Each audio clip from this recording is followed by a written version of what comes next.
వినుకొండలో జరిగిన హత్యకు గంజాయే కారణమన్న హోంమంత్రి అనితకి కౌంటర్ ఇచ్చారు మాజీ మంత్రి అంబటి రాంబాబు. రాజకీయ హత్యను మసిపూసి వ్యక్తిగత హత్యగా మార్చేందుకు ప్రయత్నిస్తున్నారని అన్నారు. మన వినుకొండ ఇష్యూలో కూడా వాళ్ళ ఎక్స్ఎమ్మెల్యే చెప్పాడు గంజాయి మత్తులో చంపాడని. ఈరోజు జరుగుతున్న ప్రతి ఇన్సిడెంట్కి వెనకాతల గంజా అన్నది బేస్ అయిపోయింది. ఆ 5 సంవత్సరాల కాలంలో గంజాయిని అనకూడదు కానీ ఒక రాష్ట్ర పండుగ పండించారు వీళ్ళు.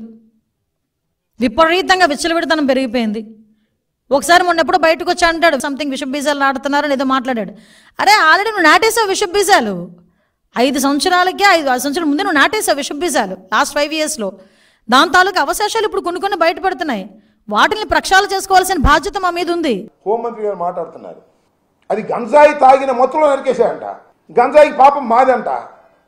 ఒరి మీ దుంపదగా మీరు వచ్చి అన్నాలైంది, మీ పోలీస్ వ్యవస్థ పనిచేస్తుంది కదా, మీ ఎస్పీని ట్రాన్స్ఫర్ చేసుకున్నారు కదా, అంటే ఇంకా గంజాయి విచ్చలవిడిగా దొరుకుతుందన్నమాట. ఆ పాపం మాదా? ఇది ఏదో ఒక విధంగా మసిపూసి మారేడికాయ చేసి వినుకొండలో జరిగినటువంటి పొలిటికల్ హత్యని ఒక ఇండివిజువల్ హత్యగా తీర్చిదిద్దాలనేటువంటి వీళ్ళందరూ ప్రయత్నం చేస్తున్నారు.